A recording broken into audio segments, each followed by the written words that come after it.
Hello, everyone, and welcome to the bookshelf.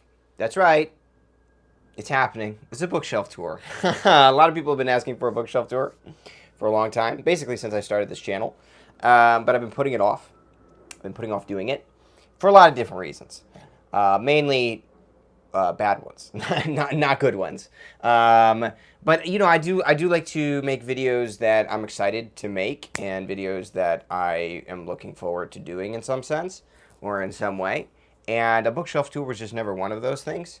I think it's because um, like I've been a reader for only like really like a serious reader for like only like a year and a half. And a lot of these books are like relics of a bygone time, like a time in my reading life when I was like, I thought about books differently. I imagined that books were something that they weren't. I looked at books and literature more as like, like puzzles to be solved and head games, mind games, language games, that type of thing. And now I really look at it completely differently. I like to enjoy reading. I like to do it because I've learned that it can be a tremendous amount of fun.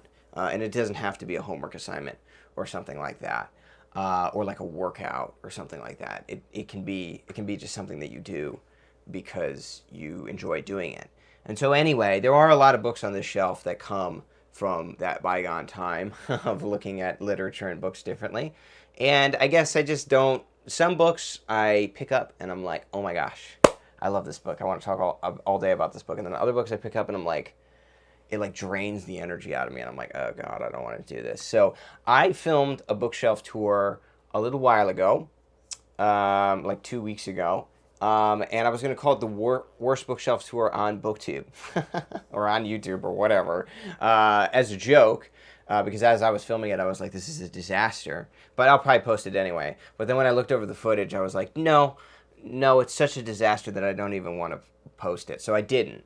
So this is take two. But I think the difference between this one and the previous one is I've got 4 bookshelves in this room. And I'm not going to go over all 4 of them. I'm just going to go over this one. This is the shelf that is dedicated entirely to books that I've read. Pretty much every book on here has been read. I've got different spots for different things, but I'm just going to probably focus on this. I might bring in some of my NYRBs and some other things that are scattered around the room, but I'm mainly just going to focus on this shelf. And I'm going to break this shelf up into sections because I don't want to do it all in one go, even though that would probably make for maybe a better video. For me, I kind of want to talk through my feelings on a lot of these books and not just like do like a bullet point oh, I liked it and then throw it back on the shelf. Some of them I'm going to have to do that for because some of them I read years ago. And because I read them years ago, one time I might just have a general impression of what I thought the first time I read it. But for the most part, I'd like to spend a little bit of time putting in some detail on these books, giving recommendations where I can, kind of just talking through my personal feelings about these books. So please don't imagine that these are reviews in any formal capacity. And if you disagree with something that I say, you're welcome to tell me that you disagree with what I'm saying about maybe your favorite book and I'm crapping all over it. I don't know. But just know that it's not intentional. It's not me trying to be malicious. Certainly not me trying to be contrarian. My opinions are my own, and it's just things that I've felt over the years as I've read. But anyway, that means that there'll be probably 1, 2, 3, 4, 5 total parts. So after this, there'll be like another 4 videos, just going through over the other shelves because I'll just do a shelf a video. And I have no idea how long these are going to be. But if they go on for a little while, then they go on for a little while, and maybe you can do homework or something like that, and to throw this on in the background if you're at all interested.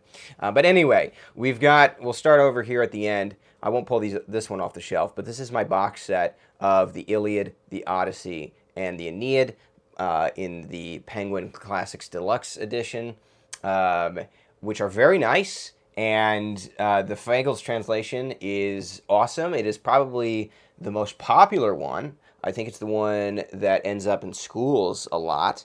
But my personal favorite, I'll skip 2 books over. My personal favorite are these. These are the Fitzgerald translations, the Robert Fitzgerald translations. These are incredible volumes for me, very important volumes for me in my reading life. And if my house was burning down, or my flat was burning down, I would run in and grab these because those two, the Fitzgerald translations are for some reason they just work for me on a level that nothing else does. I like the Fagles translations a lot, and I certainly love the packaging. I'll pull out the Odyssey here.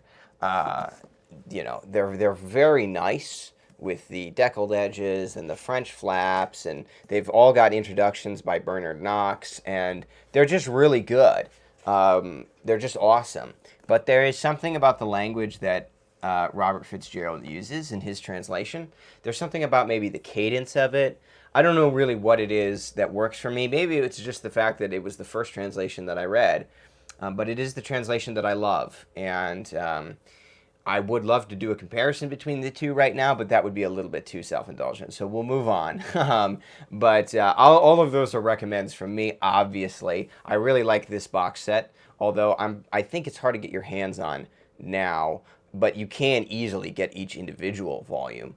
Although I think this Penguin Deluxe Classic of the Iliad is harder to get. But anyway, after that, we've got Underworld by Nan DeLillo. With that wild cover on it, the Twin Towers, and you can see on the back there, it's like this, I don't know what it is, it's just a wild cover, or inverted covers, like X-ray colors on the back here.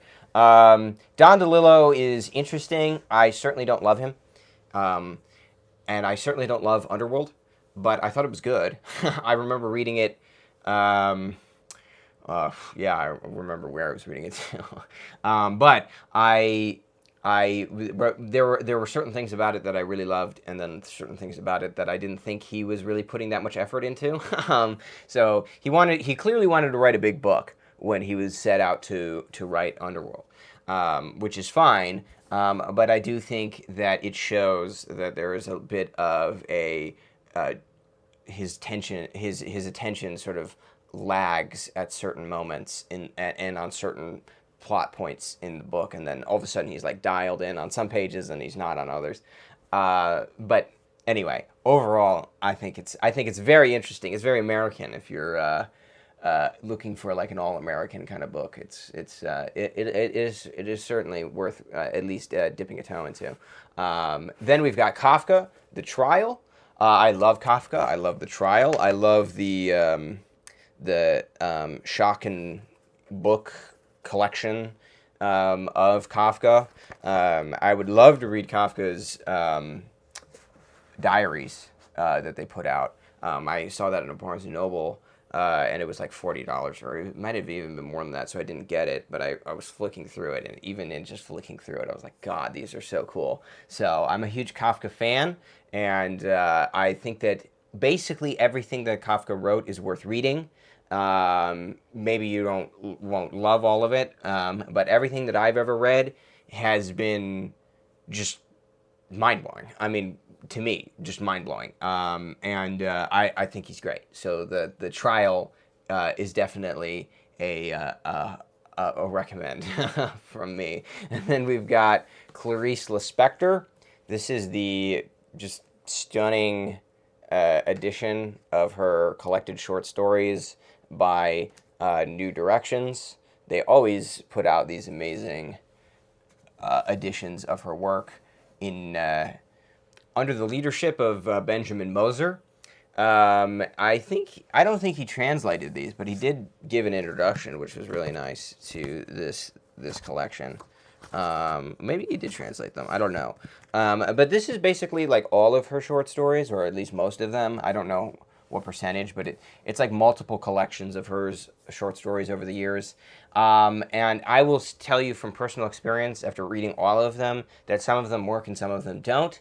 And I don't think that if a story sometimes I would find myself like beating myself over the head, like what's the deeper meaning? Like, how can I unlock the true what she's truly saying here? And I don't think it's worth doing that. I think that I think that there's a lot of stories that are great, and those the things you can think about from those stories are fun to think about. But then she's just got stories that are just like just maybe they don't work as well, and maybe that's sort of why they're a little bit more complicated and harder, and you think are more sophisticated, but are in fact just not as successful in it. But then we've got Montaigne, the complete works, and that is true because the Penguin edition of this is the Everyman Library edition of this. The Penguin edition of the complete essays, I believe, is it doesn't have the apology in it, and this one does, and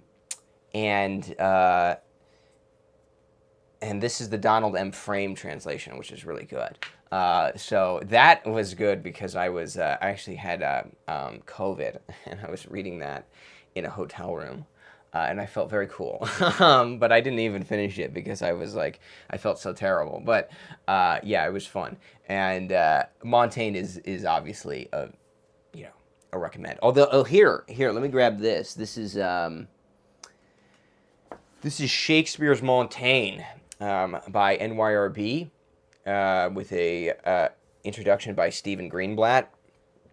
Really interesting. This is the Florio translation of Montaigne's essays, and that translation is the one that Shakespeare read and then incorporated into plays like The Tempest.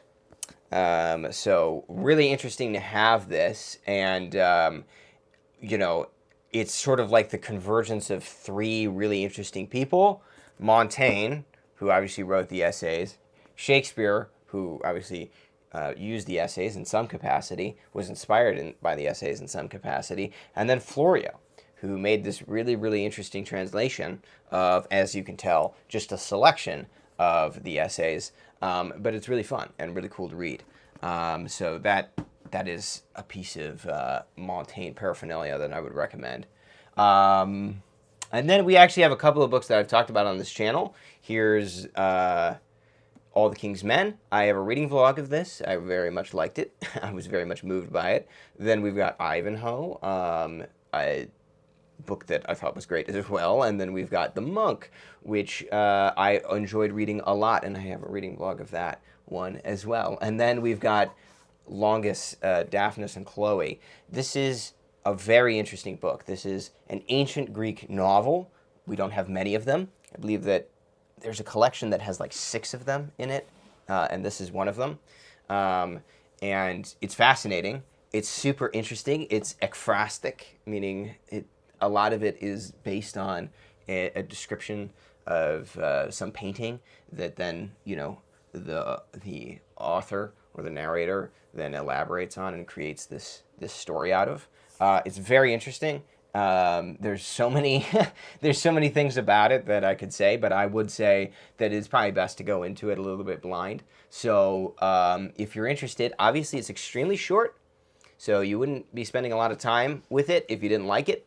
But it is just fascinating to read in terms of being a novel from the ancient world. Then we've got The Picture of Dorian Gray by Oscar Wilde. This is in a Penguin clothbound. I am not a Penguin clothbound fan, generally, because they're hard to read from. However, this one is really good, and it held up to a thorough read. In fact, maybe multiple. I don't know if I read from this or something else when I first read it, but I love The Picture of Dorian Gray. Many people love The Picture of Dorian Gray. It's very easy to like. And so that one, it gets a recommend. And I do like the Penguin clothbound edition of it. Then we've got this little play, Waiting for Godot, by Samuel Beckett, sort of a modernist classic. That'll be hard to fit back in on the shelf, so I'll just throw that over there. Then we've got this, speaking of Benjamin Moser from before. This is his The Upside Down World, Meeting with the Dutch Masters. This is a book about a collection of his essays on various Dutch masters. And they're really interesting, and this book is fascinating. It is beautifully printed. There are all of these glossy pages with these wonderful reproductions all over the book, and they're just amazing. And I had a lot of fun reading from this, and I learned a lot about a lot of artists whose work is identifiable, but their name is not. A lot of these Dutch masters made super identifiable have these super identifiable works, but they are not necessarily popular enough to know their name directly. So it was a lot of fun to read, and I learned just a ton from it. Then we've got Umberto Eco, The Limits of Interpretation. I don't know. I like Umberto Eco's fiction a lot. That was a little bit intense for me to read. I'm not going to lie. I was reading that for my undergraduate thesis, and I was like, oh boy, this is a bit of a chore. So I'm not going to go back to that anytime soon. Then we have this amazing Everyman Library edition of Frankenstein, which I think is awesome. That cover is amazing. I have a lot of different editions of Frankenstein on here, frankly. I did end up getting rid of one of them, sending that to somebody who asked for it, which was nice. I love Frankenstein. I think it's fantastic. And this edition of it is amazing. So this is probably my favorite one, just based on how it's printed, that cover. I really like a lot about this book, about this edition specifically. So it's pretty cool. Then we've got The Torrents of Spring, Turgenev. I actually haven't read this one. I don't know how this slipped in. I've read Father and Son, which I don't have, funny enough. But I have The Torrents of Spring. Then we've got Letters to a Young Poet by Rilke. This is an edition that features a new translation and then also contains the responses by the young poet, which were lost for a very long time. So super interesting. I used to be more of a Rilke fan than I am now, but Letters to a Young Poet are... have a really positive reputation for people who are artists of some capacity, and so it is definitely worth at least checking out at some point. And then we've got Thus Spoke the Zarathustra by Nietzsche. Hot garbage. This is not worth the paper it's printed on. We'll just move on. Then we've got The Getaway by Jim Thompson. This is like the first book that I talked about on this channel, so I have sentimental attachments to it. It is a fun piece of crime fiction. Then we've got 10 Days That Shook the World by John Reed, which I loved. This is a great book about the sort of on-the-ground reporting of the Russian Revolution. And it was very, very interesting. Then we've got Solenoid by Mircea Cartarescu. This was like the It book for a while. I remember liking it when I read it, but really a lot of it didn't stay with me. There is a mood, though. There's a tone that the book has that is pretty infectious, pretty interesting. It stayed with me. That part of it stayed with me. Just this kind of like gloomy, gray tone that I did find pretty intriguing. So certainly not my favorite book ever, but I did like it, and I would recommend maybe giving it a bit of a shot and seeing if it's your cup of tea or not. But certainly don't force yourself to read it if you're not liking it. Then we've got Knowing What We Know by Simon Winchester. I'm going to keep it a buck. I did not like this book. I did not like this book. I thought that it was extremely disorganized. I didn't know what he was trying to go for, what information he thought was important enough to include, what information he didn't think was important enough to include. I mean, Knowing What We Know, the subtitle here is The Transmission of Knowledge from Ancient Wisdom to Modern Literature. If you just take that subtitle, this could be 95 volumes long. It could be, the biggest and most ambitious project of history ever embarked on. But this is a very small book, so it reminds me of those books that are like, the entire history of the world in 900 or 90 pages or something like that. In other words, it's mainly just a rhetorical exercise. What can you say about this subject that might be fun to read and unique to read? And I didn't think that it succeeded as that. But I'm not giving up on Simon and Winchester at all, because he's written a lot. He's written a lot of interesting things, and this just happened to be on my first one, and I didn't really enjoy it. But my next Simon Winchester is probably going to be one that I came across recently, The Man Who Loved China. That book seems fascinating, and book seems like very, very useful, and it seems very focused, and I think that the problem with this book was that it wasn't very focused. So that'll be my next Simon Winchester, and I'm looking forward to reading that. After that, we've got this edition of The Scarlet Letter, which I just talked about in my last video. It's very interesting. It's very cool. It doesn't include the custom house, which is very, very, very strange, but I think a fun choice. Then we've got Richard Ellmann's James Joyce. This is in the horrible paperback.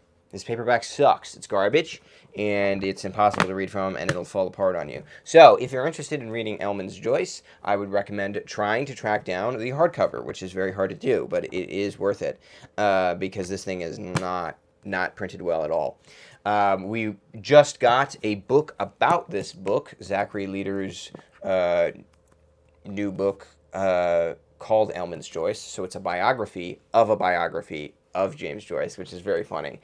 I would be interested in reading that. This is a very famous and very good biography. It is the biography on James Joyce, that's for sure. And this is a revised edition. So more information came out about Joyce, specifically related to a collection of letters that he sent to a woman that were kind of flirtatious, and that got included in the biography. I don't really know how...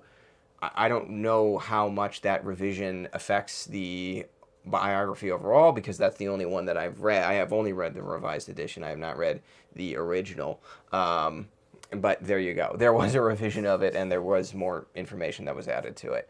Then we've got The Age of Wonder by Richard Holmes. I've talked about this book several times on this channel. It is one of my favorite pieces of nonfiction, and it also happens to be right next to another piece of nonfiction that I'm absolutely enamored with, The House of Government, by Yuri Slezgin. Both of these are in my canon of nonfiction works that I adore and think are amazing. So, if you are interested in reading about Soviet history, this is a fascinating book on Soviet history. I think it's pretty steep and difficult, but it's certainly worth it on some level. And then The Age of Wonder is about the Romantic generation. And it's really just a book that I don't think requires much in the way of a preparation. You could just jump into it, and I think it's a good enough book that you will enjoy it no matter what. And then we've got, after that, The Recognitions by William Gaddis. I'm going to hold off on talking about this because on the shelf below it, I've got like 7 things related to William Gaddis on it. So I'll hold off on talking about that for now, because we'll circle back to Gaddis. And I guess I should mention, because I don't think I have mentioned, none of this is organized. Like, this is just thrown on here. This is just like stuff I've read, and I throw it on here. So that's why it's so cluttered. But then we've got Moby Dick by Herman Melville, one of my favorite books of all time. And I do love this Penguin Classic edition of it a lot. It's very cool. Then we've got another edition of Scarlet Letter, the one that I had before I got this one. And so, let me see here. Well, no, I can't give this one away because this one does have the custom house on it. Shoot, sorry. I will give away something at some point on this shelf, hopefully.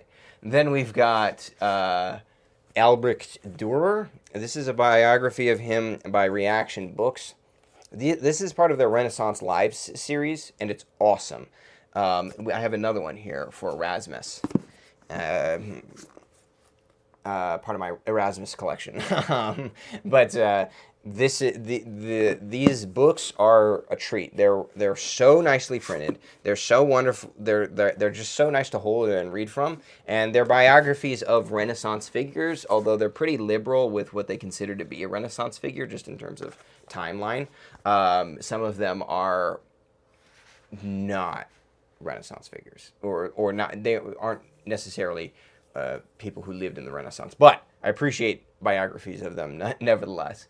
Then we've got the Augustine Confessions. This is translated by F.J. Sheed, but it has an introduction by Peter Brown, which is probably why I have it, because Peter Brown, or no, I think this was the edition that I was reading when I was going to school, when I was in college. But Peter Brown wrote a biography of Augustine, and he's pioneered the study of what is known as late antiquity, and he is extremely, extremely important in the scholarship and discussion of the first centuries of Christianity.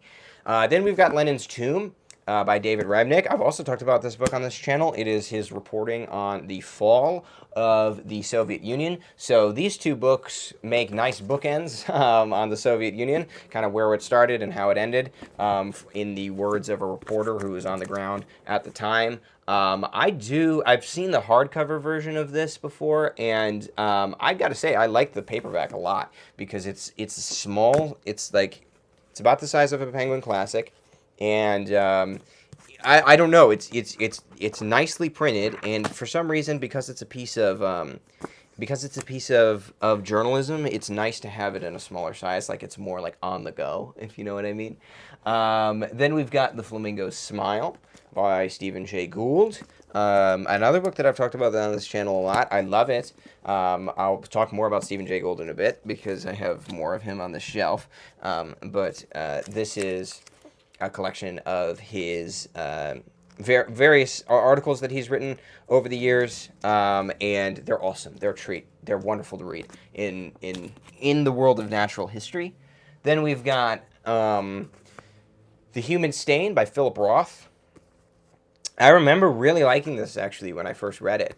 I read this and was like, this is so cool. Like, this is, like, really awesome. And then I tried to read other things by Philip Roth. We'll get to the one that I picked up after this, and I never liked anything else that I read of him, and now I don't really have much of an interest. But I did like this. I'm not going to lie. I did like this a lot when I first read it years ago. And then we've got Catcher in the Rye. Look at that. To end us out with that famous cover on it. I don't think much needs to be said about Catcher in the Rye. But that's it. That is our first shelf. And we've got 4 more to go. So shouldn't take too long to do this. I don't know when I'm going to do my next shelf, but I hope that was enjoyable. I hope it was more enjoyable to get like a little bit more detail on each book as I went through it. And I think I'll leave it there for now. But I will see you again soon. Thank you, BookTube.